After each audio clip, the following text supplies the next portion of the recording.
Hi guys, and welcome to Drinks and Discussions True Crime. I'm your host tonight, Autumn, and of course my other beautiful co-host, Tiffany. So tonight, let's talk a little bit about what we're drinking first. I will be drinking Texas Tail Vodka, made here in Galveston, which Love local owned. love local owned. We normally do Tito's, but Mixing it, switch it up. I'm doing Barefoot Pink Moscato. This is my favorite. I also like Barefoot Bubbly. I already know I love this, so you can see that I love it. bottle. I don't know. I love the bubbly one, but it makes me a little bubbly too. So we're gonna go with just the regular Pink Moscato. So let's get into what we're talking about today. We're talking about Kevin Bacon.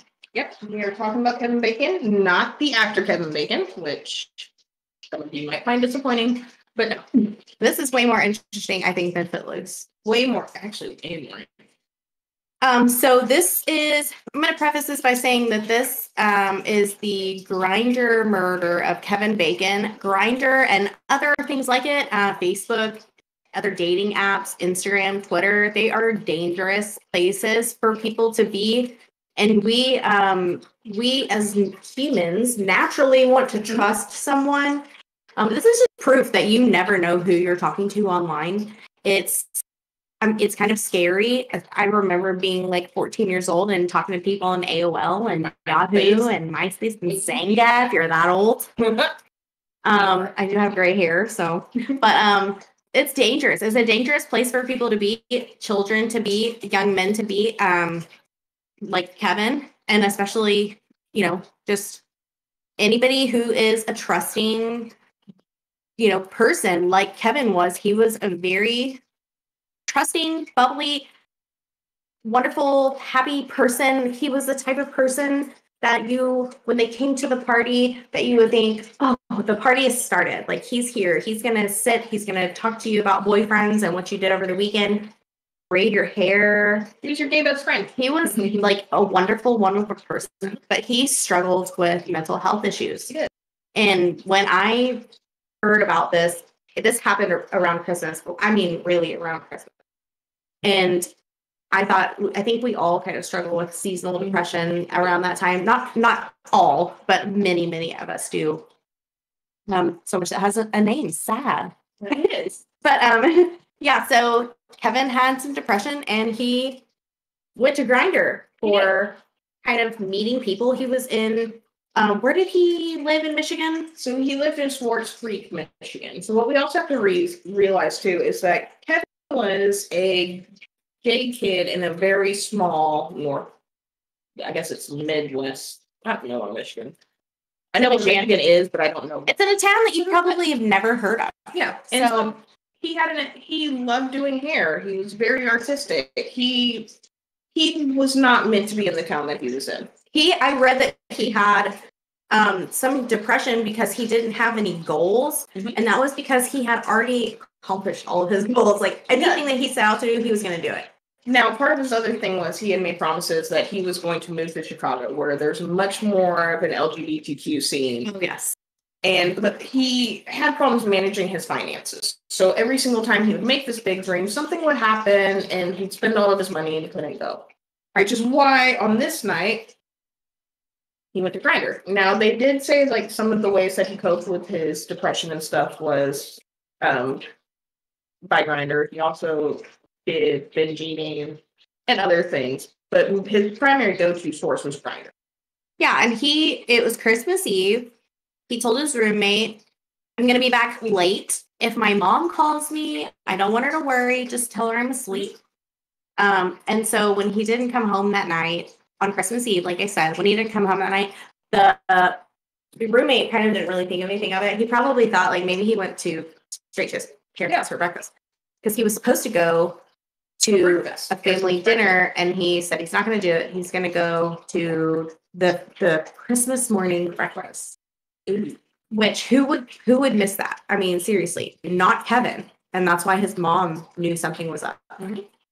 So Christmas Day, she files a missing persons report on Kevin.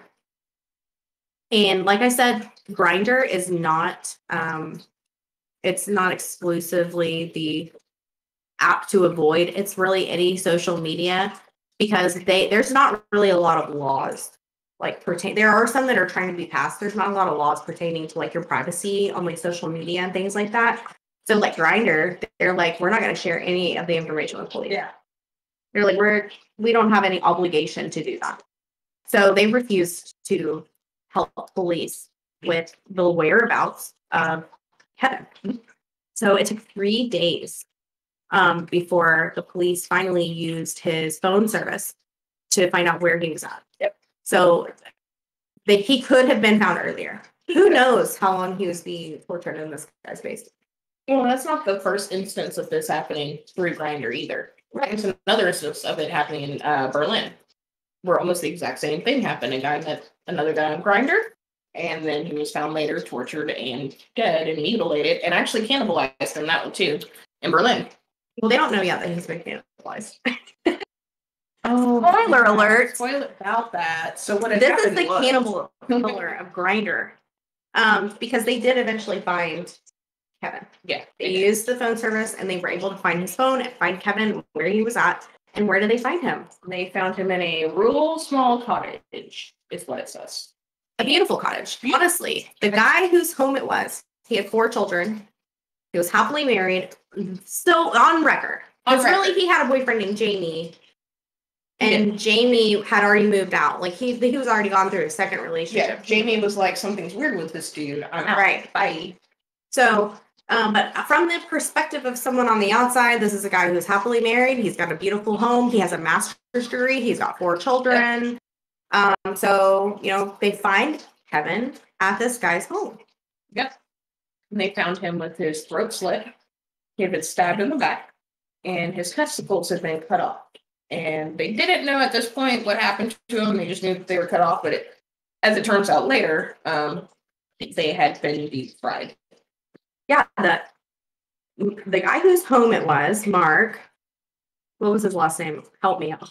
Was Mark? Something with an L.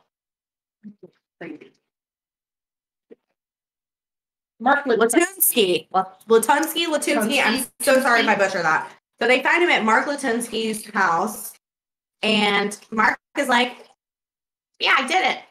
He like totally says, "Yeah, I did it. Yeah, I hung this guy up and I butchered him." What? No biggie. That's a crazy person, right? Well, that's where the problems began with the actual trial, because 2019, and he hasn't actually gone on trial yet for the murder. He's going on trial on October 19th. Yes, to determine his sentencing. Yes, he does. But just 2 weeks ago, he had his trial where he pled guilty. Yep. Mr. Latunsky, on December 24th, 2019, were you at 703 West Terrell in Morris, Michigan? Yes, I was. To your knowledge, is that in Shiawassee County? Yes, it is. On that date, were you with Kevin Bacon? Yes, I was. Did you use a knife to stab Mr. Bacon? Yes, I did. Did you know that stabbing Mr. Bacon with a knife would most certainly create a very high risk of death or great bodily harm to Mr. Bacon? Yes, I did. After Mr. Bacon was dead, did you remove part of his body, specifically his testicles?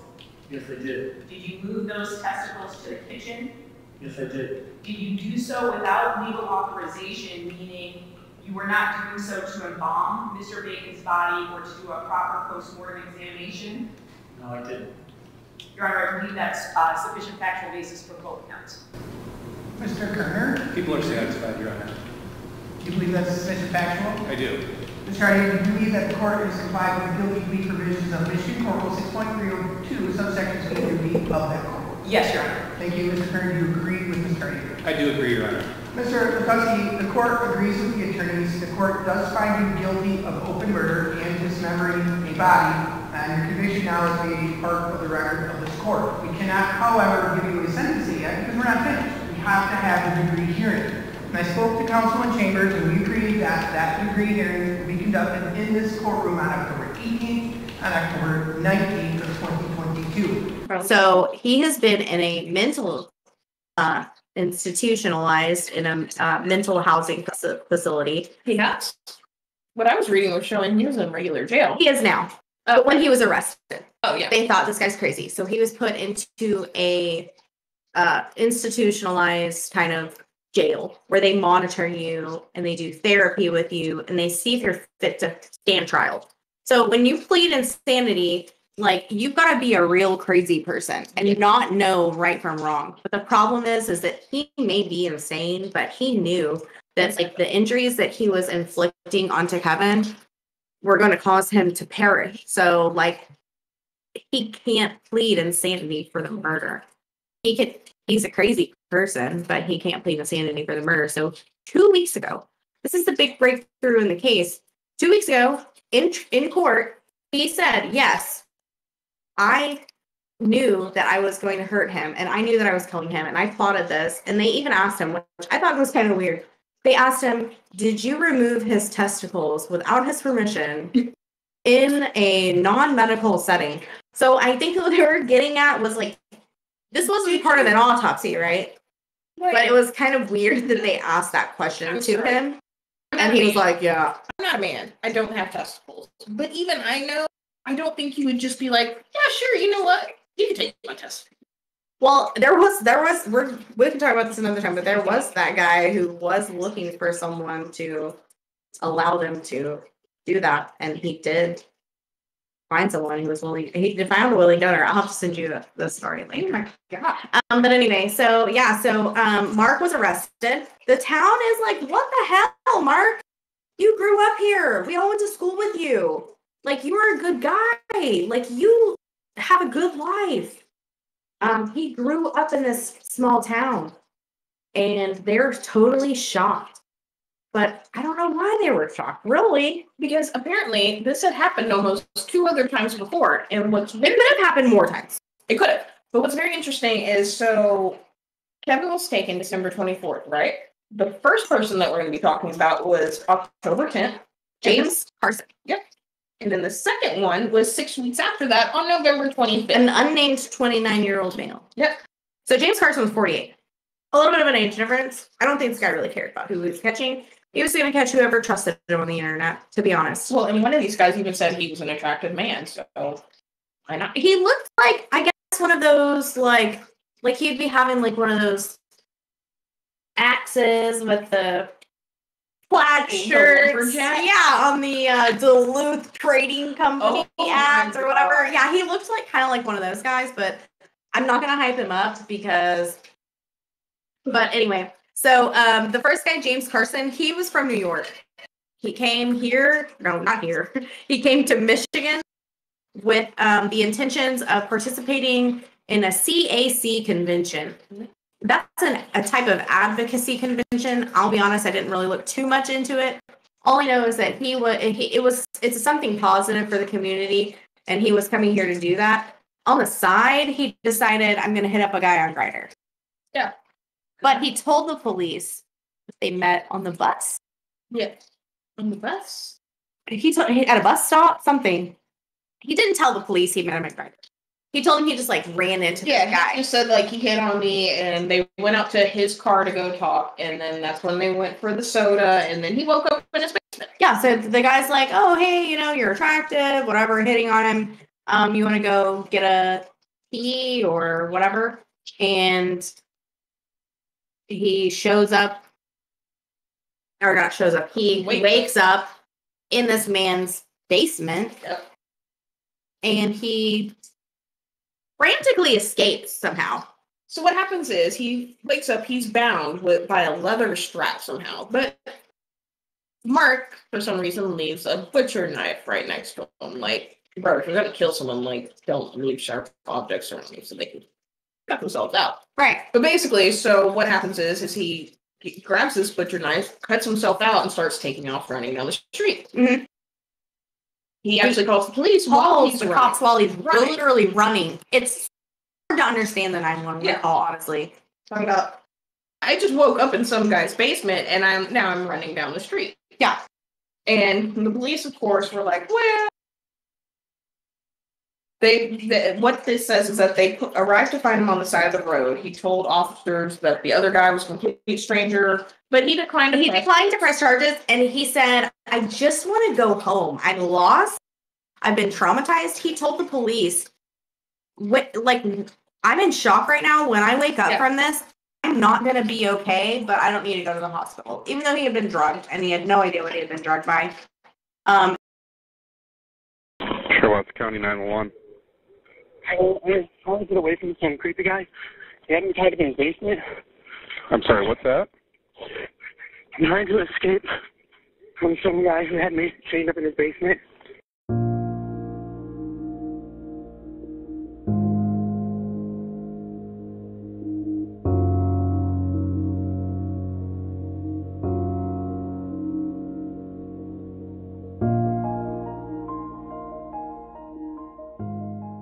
Swartz 911, where's your emergency?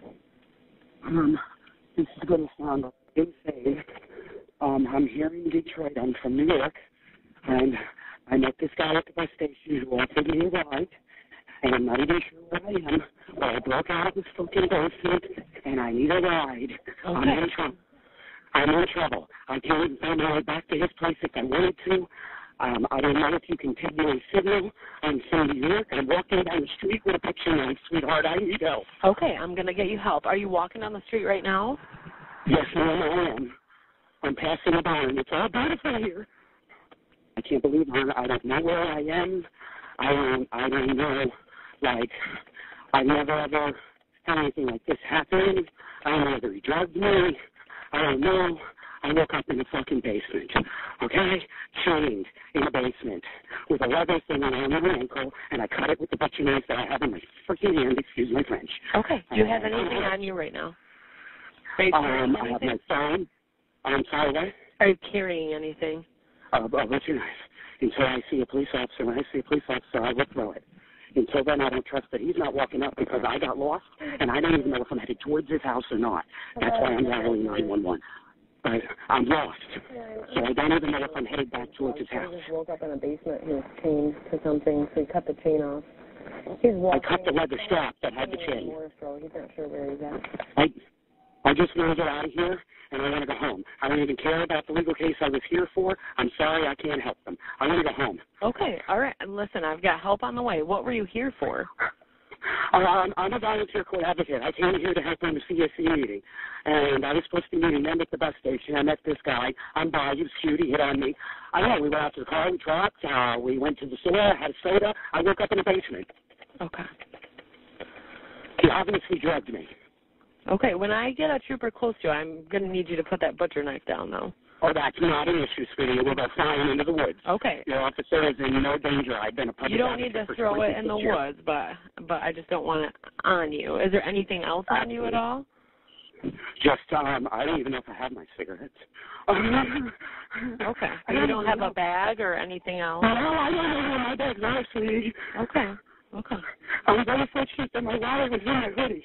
I met this guy here, and he seemed like a nice guy. He points outside like he wanted to talk. I go outside. He goes, oh, well, you just started shooting birds. He was cute. I'm from New York, and I've never had this happen. Are you injured at all? Do you think that you need any medical attention at all? No, I'm not injured. Okay. I only know for myself. I'm in a panic when I'm out. Chain's only as good as the weakest link, honey. He had a leather strap to a metal chain. He's an idiot. Okay, where I'm showing you, the trooper is a little bit away, but when he gets closer, I'm going to need you to put that knife down. That's no problem, man. I have nothing but respect for the police officers. I've never had a problem with police. Just advising, he has a knife in his hand. He needs to cut that leather off. He's going to put it down when he sees you approaching. Because I don't know if I'm walking towards him, and if he comes walking out, I don't know what I'm going to do. And I don't want to be alarmed. Okay. Because I don't know. I was definitely, it's so real right now. When this settles in, I'm probably not going to be able to function. This is like shit from a movie. I ran down driveways. I ran all over so much that I'm fucking lost. I was making sure I wasn't being followed. I don't know whether he's got dogs. I don't know. I don't remember going to his house. Okay. I don't want an incident report. I just really need a ride. Just get in here, please. So if you see him approaching, I need you to put that knife. Okay, I don't see any lights at all. Okay. Okay, I'm starting to see lights coming up behind me. They're ways away, though. Okay. I will stick this on the guardrail as soon as I can tell nobody's walking behind me. this is the second vehicle I'm seeing tonight. Okay. And I'm hoping this is a cop, because if it's not, I'm going to be really scared. I'm flagging down whoever this is. So if this is the maniac, you're going to hear some crazy shit. I don't know. I think this is a cop because that looks like an extra bright light, so I am now putting this down. Okay. I am unarmed. It is on the guardrail. I am not armed. He's putting that knife on the guardrail. I am not armed. Okay, I see. Okay. It's over here. He I'm sees not armed. you. He sees you. Okay. I just want him to know I'm not armed. He knows. I'm not armed. He knows. Yes, sir, I am. I'm not armed. I'm just really happy to see you. No, sir, you do whatever you have to do. You're the police. Stand in front of my car. Whatever you need, sir. Okay, I'm going to hang up on you, okay? Yep, he'll take good care of you.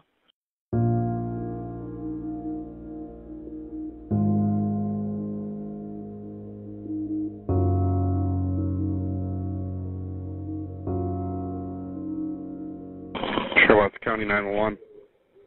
I want to get away from some creepy guy. He had me tied up in his basement. I'm sorry, what's that? I'm trying to escape from some guy who had me chained up in his basement. He had you chained in his basement? Where are you calling from? I don't know. I am heading near this road. Are you on? From here. Okay, hold on 1 second. Looks like you're on Tyrell Road. It could be. Are you walking? Yeah. Hold on 1 I don't second. even have shoes on. 3562. I don't know if I should try to go to someone's house. I don't know where I'm at. I'm trying to put out a call. 62, Okay. you can start off for Tyrell. Just east of Morris Road, had a subject that was chained up in someone's basement, just fled the residence. He's out on foot. He's after me. Okay, I need you to go to somewhere safe. If you can run up to somebody's house. Where are you at right now? Are you able to get away?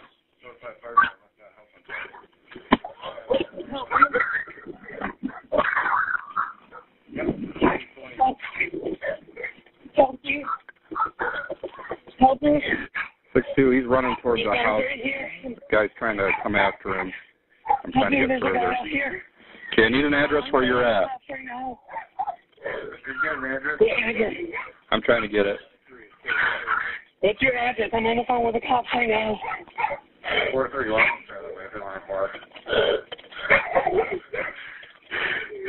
What's their address? I need their address. He won't give me the address.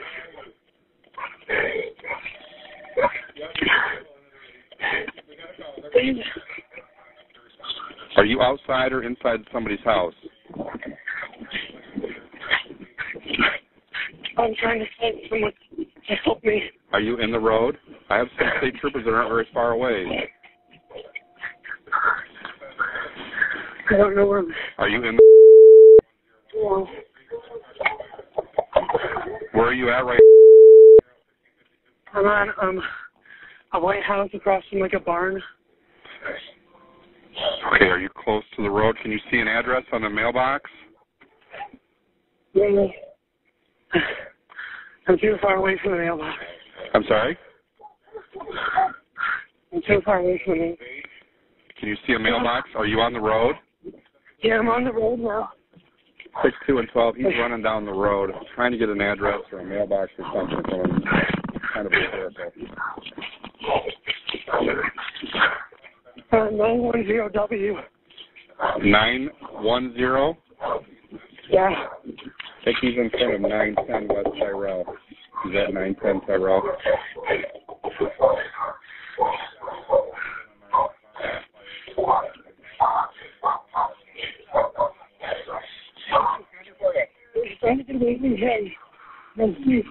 I'm on the clock. What's your address? What's your address? Let me can I talk to whoever you're talking to? What's your address? What's your address?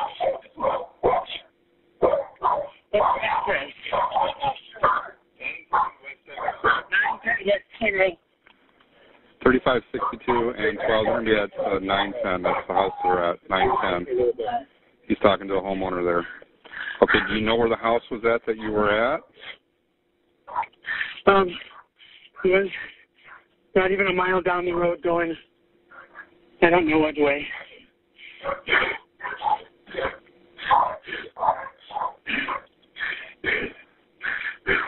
I see the trooper. Okay. I see both of them.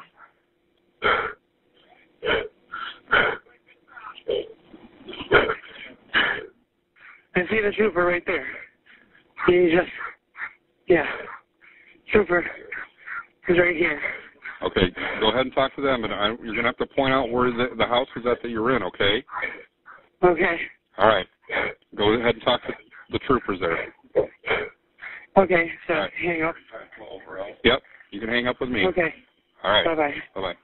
And he just said, like, I just want to go home. And the police are like, where's your phone?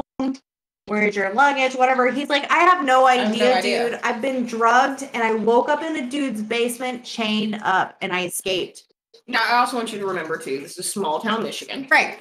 This is not... Oh, wow. Okay. This is flaw in the design. In the design of my scent ingredient. Right.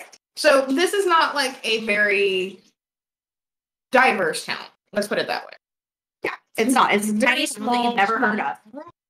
Town no one knows anything about. Like, who knows? So these policemen are going there and they're like, well, if he doesn't want to press charges, like, I don't know. I guess they don't have to. They're like, that sounds like some...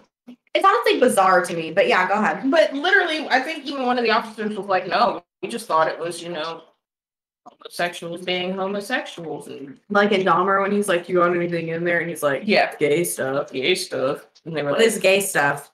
Exactly. That's basically what happened. Literally, what? Because there was a second person, too. So the second person was a 29-year-old man. He escaped. He runs to the neighbor's house. He's already on 911, immediately.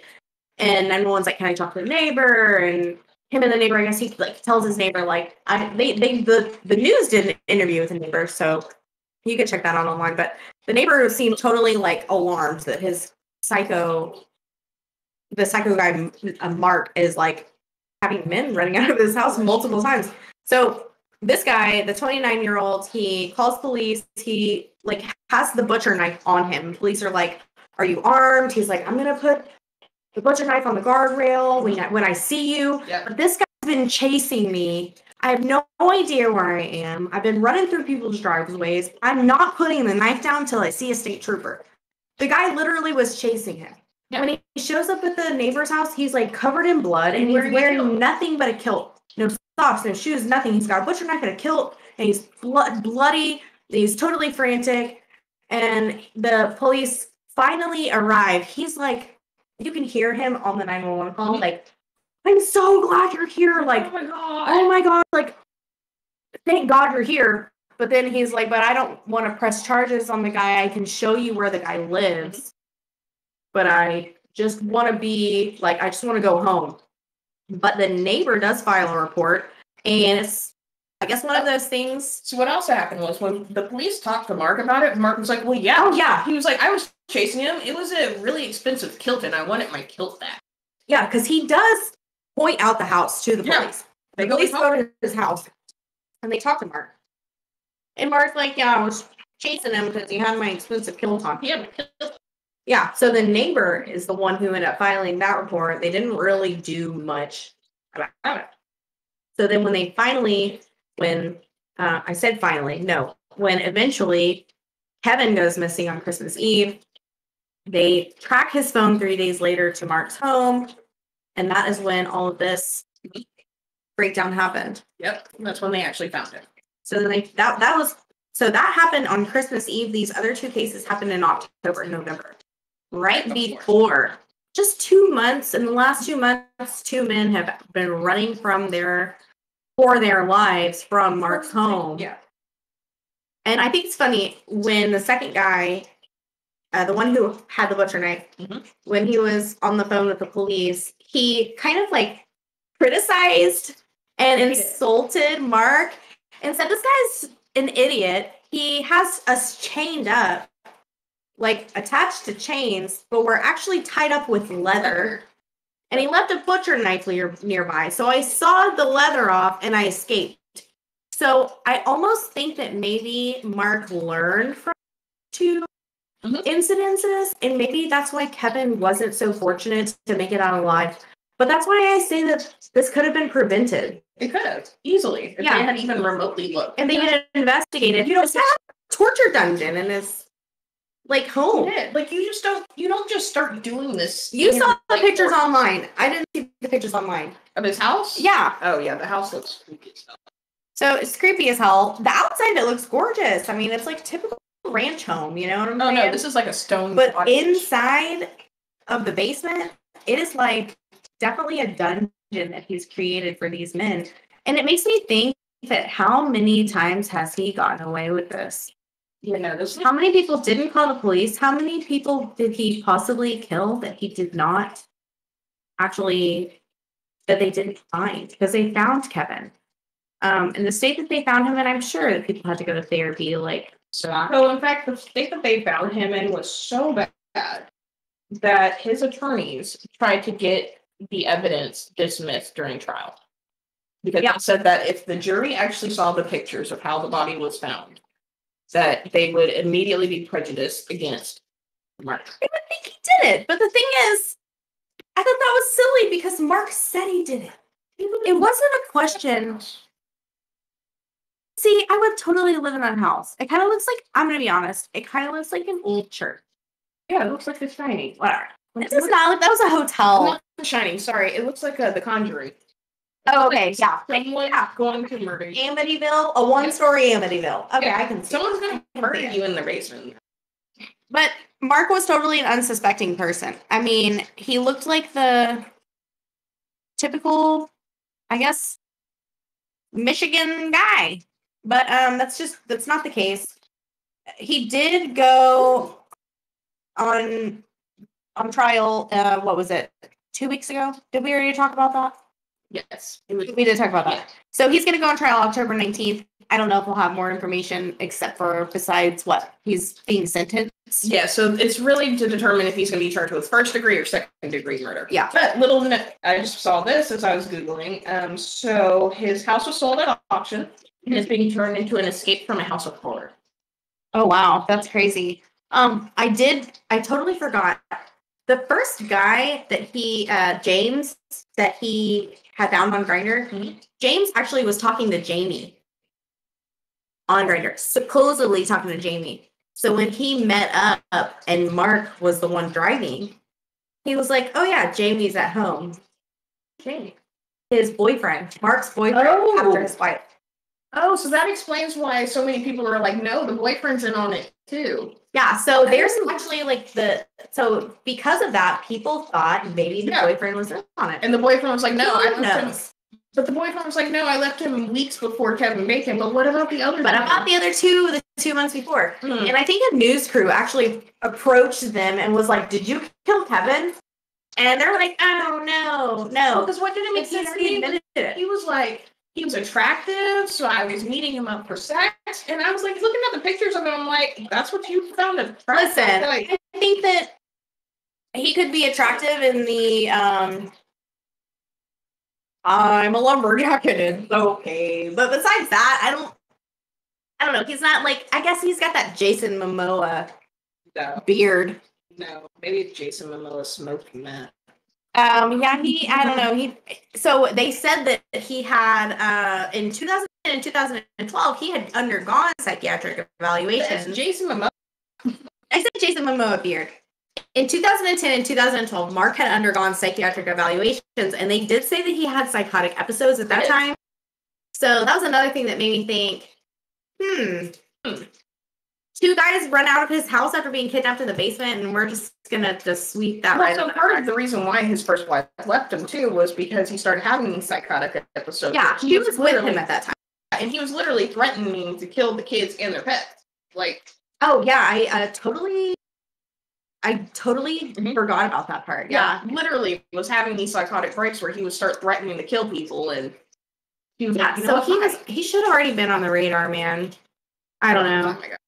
But either way, Unfortunately, Kevin was not able to escape, I guess because Mark learned from his past mistakes and the police didn't pay attention or didn't file the reports or whatever they didn't do that could have possibly led to a paper trail on this guy. It didn't happen. I'm not saying that anyone's at fault. I'm just saying it could have been prevented.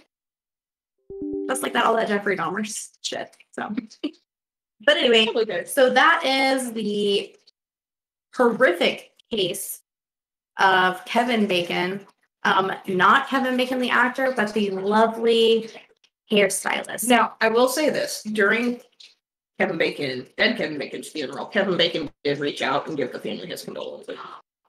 Yeah, so kind. So it would have Jeffrey been kinder if he gave him some money. Oh, yeah, they both did. Oh, they did? Yeah, Okay, so good. Jeffree Star and actual Kevin Bacon actually donated money to the funeral expenses. I think it said Jeffree Star donated Funerals $20,000. are so expensive. It's insane. I had one of my friends almost exactly 1 year ago passed away, and they had to have a GoFundMe for the funeral expenses. So that's the only reason I said it would have been nice if they gave them money, because it is so expensive when somebody passes away unexpectedly. But hopefully you can see from this tale, it's very important that you try to protect yourself at all times. If you're going somewhere and you're going to go meet somebody that you've never known, even if you just tell someone like, hey, I know we don't talk a lot, but if I go missing, this is where I'm going, because it's important to keep your private life private. Or even at the moment you start feeling any sort of discomfort. Like, because I know I've done that before. And it's very sketchy Uber on the way back home from Darts. And it's kind of like, this might be how I die. And so what I did was I sent Caitlin my location. It was like, in case I die, here's where I am. Yeah. Well, I'm going to end this with a story, and it's just proof that, this is why people trust people all the time. I was in Walmart, and someone was following me around, and I was scared. And I called my friend, and my friend called the manager at Walmart, and so that they could walk me out to my car. It was so nice of them, but they did let me know the man following me around the store was loss prevention. Quick I was saying, but I'm just saying that's why people are trusting, because silly things like that happen, and you're like, oh, I was just being too over precautious. But unfortunately, never be. We watch this stuff so much to where I'm like, nah, you're gonna kill me. So did I ever tell you about me breaking my foot? So I was walking the dog, broke my foot. I don't know. Can't walk back. There's a white windowless van that starts. He pulls up to me and he goes, "Ma'am, are you okay?" Because at this point I'm sitting on the ground. I realize my foot's broken. It's swollen. I'm not going anywhere, but I'm like 3, 4, 5 streets away from my house. And I've already called Jeff, called his brother. They're on their way to come get me. It took them. Supposedly. Wow. Just gonna throw that out there. And yes, I was hydrated. So anyway, this white windowless van pulls up and he's like, "Ma'am, are you okay?" "Yeah. Doing great." My dog's there with me. She's laying down next to me, and this was Guy, the one who died. Yeah. So she's just chilling. She's actually really protective, and something about her when this guy pulls up, like, goes up on all fours. Like, she gets up, she's no longer laying down, she's like at attention, and I'm like, a little bit weird, but yeah, just taking a little break, but it's definitely not broken or anything. I'm great. So I'm still sitting there trying to get a hold of Joe or his brother or anyone at the house in this fact, because there were like 6 people and none of them were answering the phone. So I'm still trying to get a hold of someone. I'm still sitting there. This van comes back around. "Ma'am, are you?" Yeah, because disabled woman laying on the concrete with her dog. This is also right after Christina Morris, and I was like, oh my God. This is how I die. We should do Christine Morris when you come on. Anyway, go ahead. But yeah, so this van actually circled around 2 or 3 different times, which, yes, in hindsight, I was a disabled woman sitting on the side of the road. But it was creepy as hell. And I don't trust people like that, because I'm like, you shouldn't. And that's why if you're going to meet someone you don't know, you should, even if, like, as private as you can be, just say, if something happens, this is where I'm going, this is who I'm with, this is the address I'm at, or whatever. So if you get picked up in a van, somebody knows, well, she was walking her dog in this neighborhood at this time, or whatever. But the other red flag was, he's like, I'm like, well, I've got my dog, sorry. And he's like, you can't bring the dog. Okay, why? Why can't I bring my dog? No, Mm, I'm not. no. I'm bringing my dog everywhere. She's here right now under the table.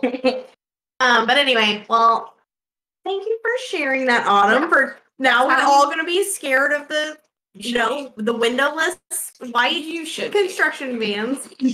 But It's probably just a very just nice old. just be scared of everything. Be scared of everything, everyone. Everyone wants to murder you. Trust no one. No, just kidding. Just be smart about what you're doing. Let people know where you're going, even if it's someone you don't talk to often. Just tell them, "Hey, I'm going Oh my here." god, it's still straight vodka. Oh yes, it's delicious. But next week, Autumn, she's gonna be somewhere where there's no Wi-Fi. Yeah. So I don't know if y'all want to have me do a story by my own self, or if you think, you can't stand my constant talking. Oh my god. Then maybe we'll take the weekend off. I don't know. What if I could get you a guest co-host that also We should enjoys? do a guest. That I would also totally enjoys. do a guest. Yeah, I would do the story of Gary Plochet. That is my favorite story of vigilante justice. Vigilante justice is not always good. I always hear, not I always hear. One of my favorite quotes is from the first original Men in Black. Person is smart. People are stupid. Vigilante justice isn't always good, but this is a story that I love. Gary Plochet. Do you know who? No. Guys, if you were in the 80s, you know who he is. I know you know because he's an American hero. Autumn's gonna learn about Gary Plochet. We'll either do that story next weekend with a guest host, a guest ghost, We're gonna have a guest ghost. or we can do that the weekend afterwards. We'll talk about it. We'll let you know in our promo. But anyway, Or who knows? Maybe I just show up and start recording from where I'm going to be at. you can get Wi-Fi. We can hook it up, Cell girl. reception's not too bad out there. Oh my god. Discord. Yep. We should do it. So anyway, we're gonna holler at you next week And coming from you in a creepy looking camper in the middle of nowhere. in Murderville, USA. We're gonna be here next Saturday. Please like and subscribe. We know that you want to see us every weekend. So we'll see you next Saturday here on this channel.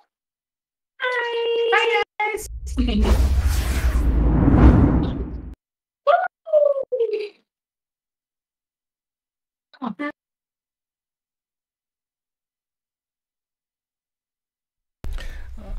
I'm glad I can mute you guys because I was still having the ending stream sign coming up. I'm glad I can mute you. But you're good.